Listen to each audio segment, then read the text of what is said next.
কমল গুহ। আমি মার্জনা করবেন। আমি আজকে বিজেপির মঞ্চ থেকে যাকে সম্মান জানাতে চাই তার নাম কমল গুহ, কমল গুহ, কমল গুহ, কমল গুহ, কমল গুহ। আপনাকে আমার শত কোটি প্রণাম। আপনি একটা ছেলে দিয়েছেন কিন্তু তাকে মানুষ করতে পারেন। আমার মার্জনা করবেন। আমি উদয়নদাকে শ্রদ্ধা করে বলছি, আমার বাবার বয়সী লোক, দেখলাম ছেলের বয়সী নেতা মিছিলকে প্রায় মারতে যাচ্ছে, ভিডিও সিনেমা দেখছি, আক্রমণ করছে, গুন্ডামো শেখাতে চাইছে। আরে ভাই, আমি জেনেছিলাম এটার নাম কুচবিহার, এটার ঐতিহ্য ছিল। উদয়নদা, আপনি তো এটা বিহারের থেকে খারাপ অবস্থা বানাচ্ছেন, কুচবিহার বানানোর চেষ্টা করছেন। আপনি একটা কাজ করুন উদয়নদা, আপনার এলাকায় দাঁড়িয়ে বলে যাচ্ছি, আপনার এলাকায় দাঁড়িয়ে বলে যাচ্ছি, আমরা নিশীথ প্রামাণিকের দল করি, আমরা নরেন্দ্র মোদীর দল করি।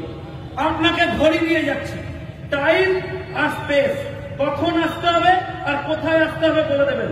আপনার গুন্ডা বাহিনী দাঁড় করিয়ে রাখবেন, বুক খুলে দেবো, গুলি শেষ হয়ে যাবে। 57 ভোটে হেরেছিলেন। কত ভোটে শুনতে পাচ্ছি না, ওনাকে ক্ষমতা হবে। 57 ভোটে হেরেছিলেন। ম্যাজিক, কি বড় ম্যাজিশিয়ান, 1,64,000 ভোটে জিতেছেন। আপনি তো শিল্পী মশাই। আমি শুনলাম রাজ্যের মুখ্যমন্ত্রী আপনার কাছে ট্রেনিং নেবেন বলেছেন কোন পদ্ধতিতে রিগিং করা যায়। কমল গুহ সুযোগ্য সন্তান, উদয়নবাবুর কাছে শিখতে হবে। আমি আশ্চর্য হয়ে গেছি। আমি আপনাকে শ্রদ্ধা করতাম, যেদিন এত বড় লেভেলের চুরি করলেন সেদিন থেকে শ্রদ্ধা আপনার প্রতি বেড়ে গেল। কারণ সেদিন আপনার কাছে খুব ছোট মনে হচ্ছে পার্থ চট্টোপাধ্যায়কে। বান্ধবীর বাড়িতে মাত্র 50 কোটি পাওয়া গেছে, আপনি 1,64,00,000 ভোট করেছেন।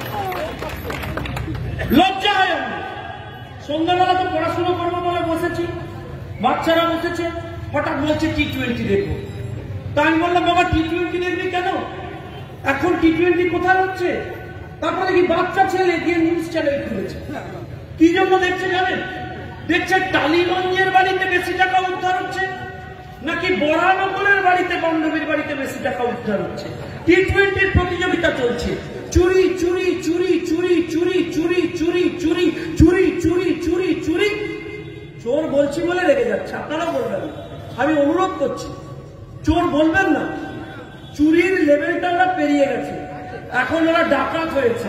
চোর বললে চোরেরা মামলা করবে, করবেন না ভাই। একটা সীমা থাকা উচিত। ধর্মতলায় চলে যান, নাম হয়েছে ধর্ণাতলা। আচ্ছা দেখুন, আমি কলকাতার কথা বলবো, রাজ্যের কথা বলবো, লোকে রেখে যাবে। একটু উদয়নদার জন্য 2 লাইন এখানকার কথা বলবো না? এসেছি পাড়ায়, একটু আপনার কথা বলি। এই এলাকার একজন দাদা, আসছিলাম, ওইখানে দাঁড়িয়ে দোকানে পান খেতে নেমেছে লোকে। আমি বললাম একটু জল খাওয়ান, অনেক দূর থেকে এসেছি। বললাম কেমন আছেন? বললো উদয়নবাবুর রাজত্বে ভালো আছি, কিন্তু 45,000 টাকা দিয়েছিলাম বাড়ি হবে বলে, আবাসনের মালটা এখনো পেলাম না। উদয়নবাবুর মূল্য হচ্ছে কি না, বাড়ি করবেন বলে 45,000 করে নিয়েছেন লোকের কাছ থেকে, লোকে পাচ্ছে না। আচ্ছা দেখুন, দোকান থেকে উঁকি মারছেন একজন সিনিয়র ব্যবসায়ী, বলছেন ছেলেটা বলছে বটে, বারবার বলছে আবাসনের কথা, কিন্তু বলছে না যে এখানে একটা টি শার্ট কিনতে গেলে কলকাতার থেকেও বেশি দাম দিতে হয়। আমি বললাম কেন কলকাতার থেকে বেশি দাম? এখানে দিনহাটার টিকিট টি শার্ট কিনতে গেলে দিতে হয় কেন? ওই যে টি শার্টের দোকান দেখবেন, এই টি শার্ট কলকাতায় গিয়ে কিনবেন, কিন্তু এখানে বেশি দাম দিতে হয়। উনি বলতে পারেন না কষ্টটা। উনি কি বলেন? বলেন বাবু টি শার্ট তো কলকাতা থেকে নিয়ে আসতে হয়, ট্রেনে করে, বাসে করে, ফ্লাইটে করে, টাকার খরচা আছে, তাই টি শার্টের দাম বেড়ে যায়। আর পরেরটা বলেন না, অশ্বত্থমা হত পর্যন্ত বলেন, নীতিগতটা বলেন না, সেটা হচ্ছে টিএমসি ট্যাক্স। টিএমসি ট্যাক্স দিতে হয়, কাটমানি দিতে হয়, সেই টাকা বাইপাস হয়ে বেরিয়ে চলে যায় ওদের পকেটে। ভাই পৌরসভা করেছেন, ভালো করেছেন, কাজের কাজ করেছেন, আমি আপনাকে বেশি কিছু লজ্জা দিতে চাই না, কিন্তু আমি একটা ইন্টারেস্টিং জিনিস বলবো। দেখুন চুরির রকম ফেরা। আমি দেখলাম কলকাতায় একটা মেয়ে, আমি জিজ্ঞেস করলাম ভাই কেন করেছো? কি বললো জানেন? বললো আমার চাকরিটা চুরি করে নিয়েছে, তাই প্রতিবাদ করছে। যাদের চুল কামানো উচিত ছিল তারা অবশ্য কামাচ্ছে না। মানুষ আগামী দিনে গণতান্ত্রিক প্রক্রিয়ায় কামাবে, সময়ের অপেক্ষা। তা আমি কুচবিহারে যদি ভুল বলি আমায় অজয়দারা ঠিক করে দেবেন, নেতারা ঠিক করে দেবেন, সবাই আছেন। আমি যদি ভুল বলি আপনারা অন্যায় হলে আমাকে ঠিক করে দেবেন। এই কুচবিহারে 20 কি বলছি বুঝছেন? 20 খেলে মানুষ মরে যায়, পোকা মারা হয়, চাষের ক্ষেত্রে ব্যবহার হয়। 20-20-20-এও টাকাটা নিয়েছে তৃণমূল কংগ্রেস, চুরি করেছে, কেলেঙ্কারি করেছে। আমি মিথ্যা বলছি কিনা বলুন আপনারা। একটা সেক্টর বাদ দেননি। নিশীথ প্রামাণিকের তো দোষ আছে। নিশীথ প্রামাণিক দেশের মন্ত্রী হয়েছে, এলাকায় একটা এয়ারপোর্ট তৈরি করার চেষ্টা করেছে। নিশীথ প্রামাণিকের তো দোষ আছে। নিশীথ প্রামাণিক মন্ত্রী হয়েছে, এলাকায় যুবদের জন্য একটা স্টেডিয়াম করার চেষ্টা করেছে।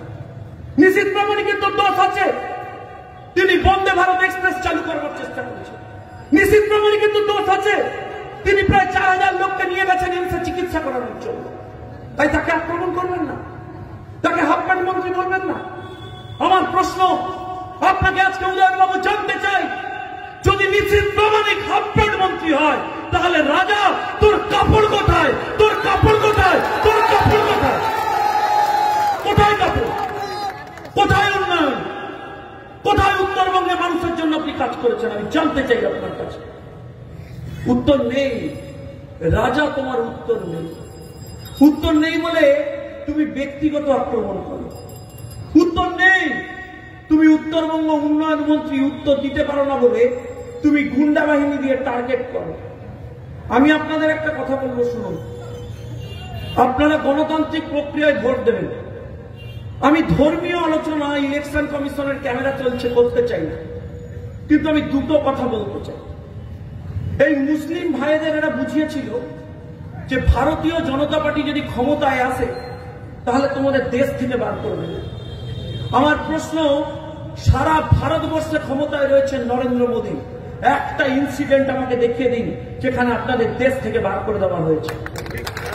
এই মাফুজানি বসে রয়েছে, আপনাদের কমিউনিটির লোক হজের ন্যাশনাল কমিটিতে রয়েছেন। কতজনকে হজে পাঠায় নরেন্দ্র মোদী, খবর নিন ওনার কাছ থেকে। আমি আপনাদের কাছে জানতে চাই, আমি হিন্দু বাড়ির ছেলে, ব্রাহ্মণ বাড়ির ছেলে। আমার বাড়িতে যখন পুজো হয়, দেবতার জন্য আমাদের সম্পত্তি উৎসর্গীকৃত করা থাকে। সেই সম্পত্তিকে বলা হয় দেবোত্তর সম্পত্তি। সেই সম্পত্তি থেকে যা রোজগার হয় তাতে তৃণমূলকে কাটমানি দিতে হয় না। যে টাকাটা রোজগার হয় তাতে দেবতার পুজো হয়। আমার মুসলিম ভাইরা থাকলে আমি ভুল বললে ঠিক করবেন। আপনাদের কমিউনিটিতে ওয়াকফ প্রপার্টি বলে একটা প্রপার্টি আছে। আপনাদের কম, আপনাদের ধর্মের উন্নতির জন্য সেই সম্পত্তি আপনাদের লোকেরা দান করে যান। কি কাজ? সেই সম্পত্তির টাকা থেকে যাতে আপনাদের শিক্ষা, সংস্কৃতি, পড়াশুনো, কমিউনিটি উন্নয়নের কাজে লাগে। আমি এই রাজ্য সরকারকে প্রশ্ন করতে চাই উদয়নবাবুর মাধ্যমে, আপনি ইমাম আর মুয়াজ্জিন ভাতা নিজের পকেট থেকে কেন না দিয়ে এদের উন্নয়নের টাকা থেকে চুরি করে দেন? আমার প্রশ্ন আপনার কাছে। ভাই 2011 ক্ষমতায় এসেছে, সাচার কমিটি বলছে সরকারি ক্ষেত্রে মুসলিমরা কাজ করেন 2%, আর আজকে 10 বছর শাসন করেছেন। আজকেও অফিসিয়ালি সাচার কমিটি রিপোর্ট বলছে সরকারি ক্ষেত্রে মুসলিমরা কাজ করেন 1.7%। আমার প্রশ্ন আপনার কাছে, কি উন্নয়ন করেছেন? আমি শুনলাম এখানে নাকি প্রচুর জলপাই কালারের পোশাক কিনছে জেলা পুলিশ। খুব সাবধান, সব সিভিক পুলিশকে বলেছে কেন্দ্রীয় বাহিনীর মতো জলপাই কালারের পোশাক পরিয়ে দিয়ে রাস্তায় নামিয়ে দাও। আমার সিভিক ভাইদের কাছে প্রশ্ন, তৃণমূল কংগ্রেস তোমায় চাকরি দিয়েছে, বাড়িতে গিয়ে বউকে বলতে পারবে না যে তোমরা একটা সরকারি চাকরি করো? আমার সিভিক ভাইদের কাছে প্রশ্ন, গিয়ে ওসিকে জিজ্ঞেস করবে যে একজন অফিসার ইনচার্জের থেকে আমি বেশি করে খাটি, এখানে একজন কনস্টেবলের থেকে আমি থানায় বেশি পরিশ্রম করি, তবু আমার বেতনটা এরা চুরি করে নাই কেন? প্রশ্ন করবে কেন আমার এখনো পর্যন্ত পার্মানেন্ট হলো না, এই সরকার কেন আমাকে টাকা দেয়নি? চালতে চলবে।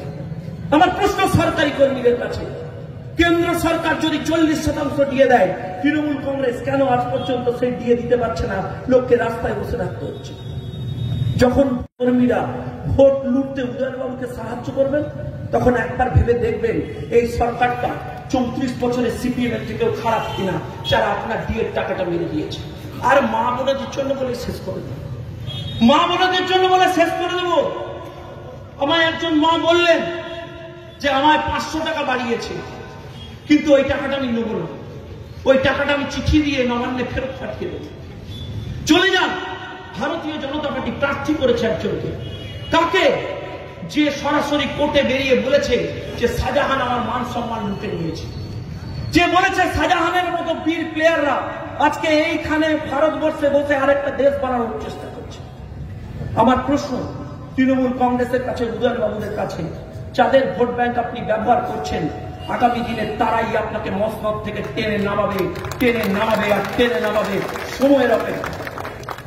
আমি শুধু আপনাকে আবারও একটা শেষ করবো কথা বলে, উদয়ন বাবু আমি বিশ্বাস করি মেরেছ কলসির কানা, তাই বলে কি প্রেম দেবো না। উদয়ন বাবুকে দেখলে কেউ মারবেন না, কটু কথা বলবেন না। ওনার বয়স হয়েছে, ওনাকে একটা গোলাপ ফুল দেবেন। কেন দেবেন গোলাপ ফুল? কেন দেবেন? কারণ রাজনৈতিকভাবে যিনি মৃত, রাজনীতিতে যিনি মরে গেছেন, তাকে মেরে খুনের দায়ে যাওয়াটা বুদ্ধিমানের কাজ বলে আমি মনে করি। তাই ওনার জন্য আমাদের দুটো লাইন, মেরেছ কলসির কানা, তাই বলে কি প্রেম দেবো না। আপনার জন্য অঢেল প্রেম। কেন জানেন? কারণ উপর থেকে কমল গুহ বলছেন একটা ছেলেকে জন্ম দিয়েছি কিন্তু মানুষ করতে পারেনি, মন্ত্রী হয়েছে তৃণমূল কংগ্রেসে, চোর হয়েছে কিন্তু মানুষের সেবা করা শেখাতে পারিনি। আমি আমার তৃণমূলের বন্ধুদের কাছে একটা প্রশ্ন করতে চাই। আমার এই আওয়াজ তৃণমূলের একাধিক বন্ধুরা শুনছেন। এই উদয়ন বাবুর বিরুদ্ধে একদিন আপনারা লড়তেন, তার বিরুদ্ধে লড়াই করতেন, তারপর একদিন দেখলেন উদয়ন বাবু আপনার মাথায় এসে বসেছে। সেই তৃণমূলের বন্ধুদের বলবো যে রতন বাবুর খুন হয়েছিল মনে আছে তৃণমূলের শহীদ? আমি যদি ভুল না করি, রতন বাবুকে যে খুন করেছিলেন তার প্রিন্সিপাল অ্যাকিউজ, প্রধান অপরাধীর নাম উদয়ন গুহ, উদয়ন গুহ, উদয়ন গুহ, উদয়ন গুহ, উদয়ন গুহ, উদয়ন গুহ। আপনাকে বলছি উদয়ন বাবু, নিশ্চিত প্রামাণিক এক সময় আমার মতো তৃণমূল করেছিল, পাপ করেছিল, প্রায়শ্চিত্ত করছে।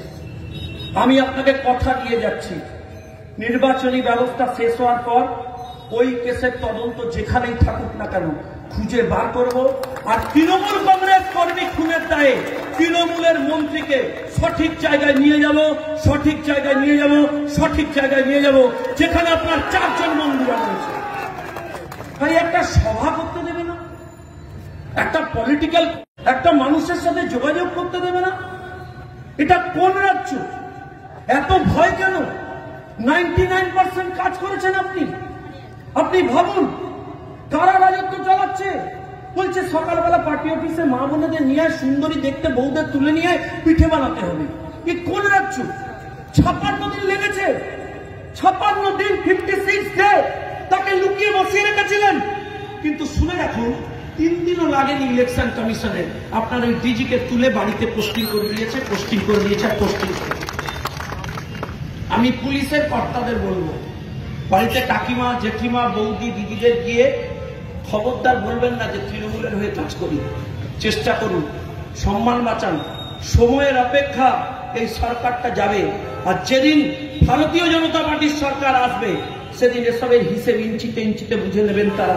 আপনারা জেনে রেখে দিন, আজকে আপনাদের দিনহাটার বুকে কথা দিয়ে যাচ্ছি, যদি ভারতীয় জনতা পার্টিতে থাকি লড়াইয়ে, আর যদি বেঁচে থাকি, তৃণমূল কংগ্রেস থেকে লাফিয়ে উদয়ন গুহ, তৃণমূল সিপিএম থেকে লাফিয়ে, ফরওয়ার্ড ব্লক থেকে লাফিয়ে উদয়ন গুহ তৃণমূল কংগ্রেসে ঢুকতে পারেন, কিন্তু কোনদিন তিনি আগামী দিনে ভারতীয় জনতা পার্টিতে ঢুকতে পারবেন না, ঢুকতে পারবেন না, আর ঢুকতে পারবেন না।